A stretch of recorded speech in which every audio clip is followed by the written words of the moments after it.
Carol, e um ponto que eu achei muito legal na empresa é o seguinte: fazer coxinha e fritar qualquer um poderia fazer, mas existe uma cultura organizacional muito forte, que é um reflexo seu, né? Já que carrega até o seu nome Sim. na marca.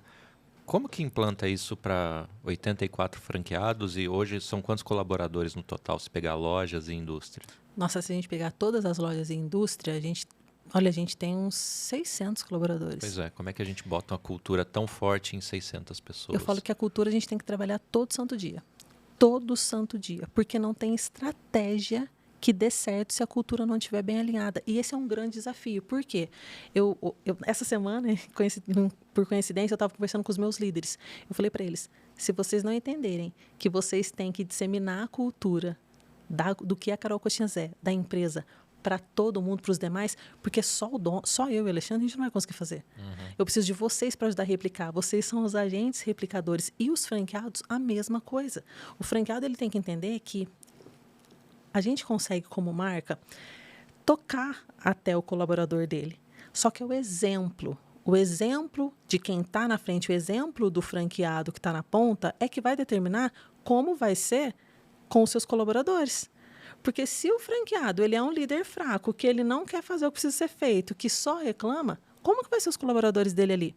Então, a cultura começa quando eu entendo que é um modelo de negócio que deu certo, eu preciso fazer o que eu acredito que a franqueadora coloque como a regra ali, porque tem regra. E por que a gente não vai fazer, sendo que eu investi em uma franquia? Por que você investiu, então? A cultura começa daí. E, principalmente, vem do nosso exemplo, né? A gente está na loja, a gente visita franqueado. Esses tempos atrás eu falei, gente, eu preciso voltar para campo, porque quando a gente está em campo, a gente consegue ver muita coisa. A gente consegue estar muito mais próximo do franqueado. E a cultura, para mim, é o fator determinante para o sucesso. Quando você consegue ter replicadores daquilo que você criou, com a mesma energia, com a mesma vontade de fazer dar certo, com o mesmo encantamento com o cliente, aí você consegue ter realmente um modelo de negócio que é um sucesso. Todos os dias a gente pensa em como fazer para as pessoas estarem mais engajadas com a nossa causa. Todos os dias é um desafio para a gente. E acredito que hoje a mão de obra é um grande desafio. Pós-pandemia mudou muita coisa em relação à mão de obra.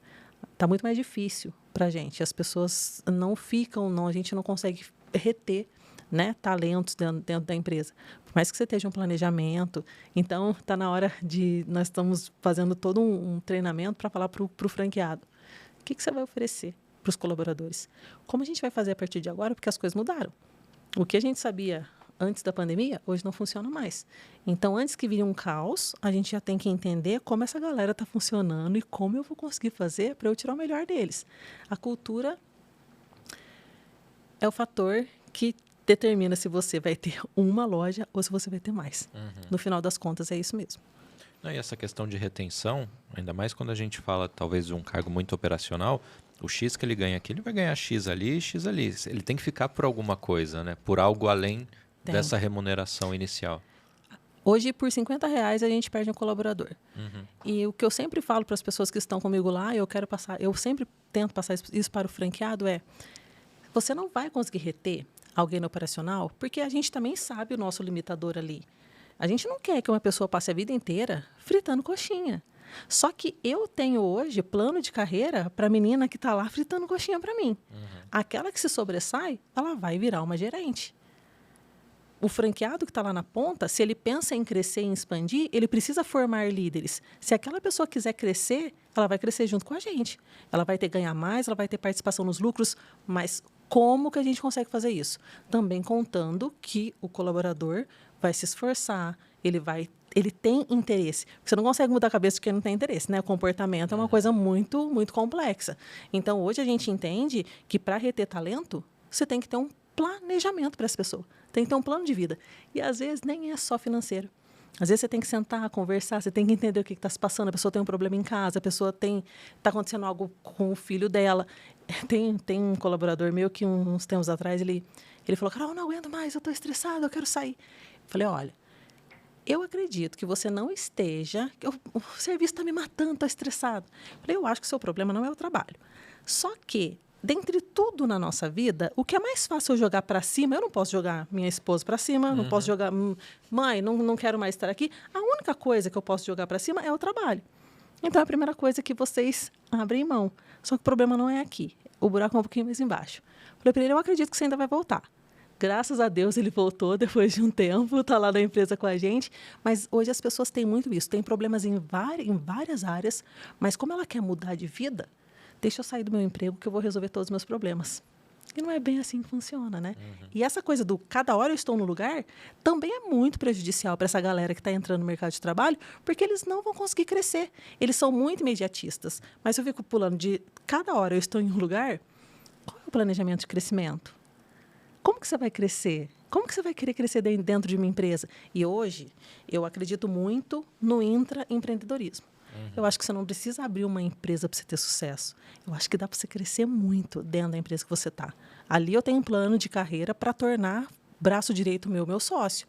Porque eu entendo que se eu quiser crescer, eu preciso daquela pessoa. E se ele faz toda a diferença, ele vai crescer junto comigo. Desse jeito, eu consigo reter talento. Caso contrário, se ele não vê uma perspectiva de futuro, ele não vai ficar junto comigo. Se eu quero crescer, eu preciso mostrar para ele que ele vai crescer tanto quanto. E mostrar, tá? Qual que é teu sonho? O que você pensa em fazer? Daqui 1 ano. Vamos fazer um planejamento daqui 1 ano. Aí eu quero tirar carta. Cara, tirar carta. Se você fizer um planejamento, você consegue. Aí ele tira a carta. Ele já bateu uma meta. E agora? O que a gente vai fazer? Ah, eu quero comprar um carro. Tá, foi lá e comprou um carro. Parcelou, dividiu, porque não é fácil. Ninguém tá falando aqui que é fácil esse começo, não. Porque a gente já teve lá atrás, ralou pra caramba. Comprou o carro. Tá mais um tempo lá? E agora? Ah, queria trocar de carro. A troca de carro. Então, a pessoa vai tendo perspectiva, mas tangibilizar essa perspectiva é muito bom e serve de exemplo para os demais. Tá, se ele está crescendo, a empresa está crescendo, vai precisar de braço, né? A gente sempre fala, precisa de braço, pessoal. Então, quem tiver disposto, 110%, quem tiver dando o seu melhor, vai crescer. E hoje em dia, a régua está tão baixa, porque o nível está tão baixo que não é difícil você se destacar e você crescer dentro de uma empresa. Então, o intraempreendedorismo, para mim, vai ser o que vai levar muita gente aí para outro patamar.